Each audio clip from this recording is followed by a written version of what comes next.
One of the big questions Montana voters will decide this year is the makeup of the state legislature for the upcoming 2023 session. MTN senior political reporters Jonathan Ambarian and Ashley Nurbavig spoke to the majority Republicans and minority Democrats about what they are watching for as voters cast their ballots. For the last 12 years, Montana Republicans have had full control of the state legislature, and people we've talked to don't expect the 2022 midterm election results to change that. What the election will decide is how powerful the GOP caucus will be, whether they secure a 2/3 supermajority, which is made up of 100 total seats across the House and Senate.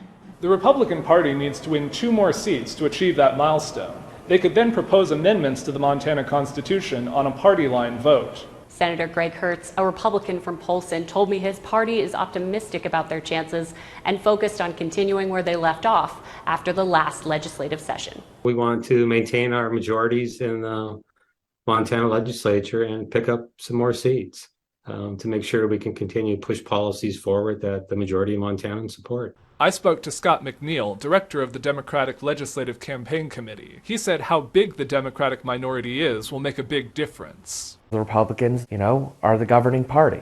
And it's our job to make sure that the governing party is held accountable for its actions, for what it does and what it doesn't do. Here in the Montana House, Republicans already hold a 2/3 majority, their biggest advantage in the chamber since 2011.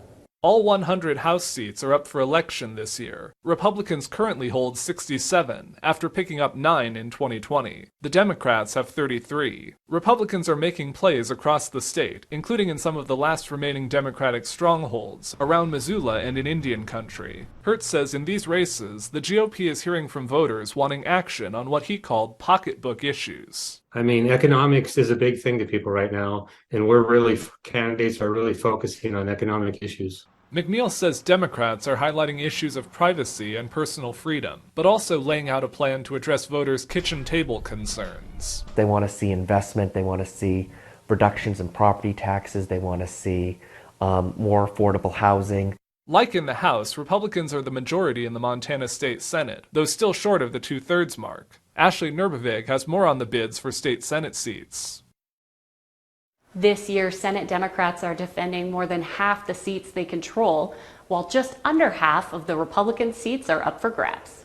Out of 50 Montana Senate seats, 26 are on the ballot, including one race, which is a special election after the death of Democrat Mark Sweeney. Republicans hold 31 total Senate seats with 15 on the ballot. Democrats hold 19 with 11 up for election. In Cascade County, where Republicans gained several House seats last election, the Democrats are defending 2 Senate seats. And in a pair of Senate races in Gallatin and Missoula counties, Democratic candidates have outspent their Republican counterparts in the last 2 months. The Gallatin and Missoula races are expected to be close, as voters in those Senate districts are split almost even between the 2 parties. If Republicans pick up 2 more Senate seats this election, that alone could be enough to secure a supermajority. However, Hertz said that isn't at the top of his mind. I've never been really focused on the supermajority issue.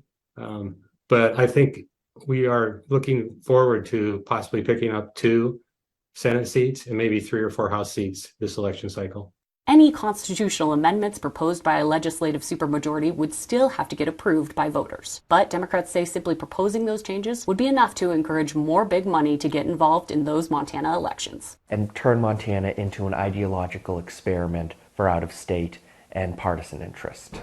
Over the last couple of elections, we've seen a number of legislative races decided by just a few dozen votes. Stick with MTN throughout election night and into the days after to get a full picture of what next year's legislature will look like. In Helena, Jonathan Ambarian and Ashley Nurbavig, MTN News.